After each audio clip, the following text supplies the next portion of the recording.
உன்னிரு பார்வை விழுகின்ற தொலைவில் வாழ்கின்ற யோகம் நான் அடைவேனோ?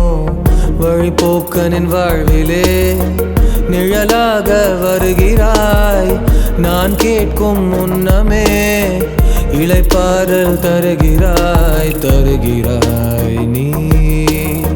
இளைப்பாறல் முடிந்ததும் போதும் போ என்கிறாய். புலனைந்தையும் கொள்கிறாய் நீ.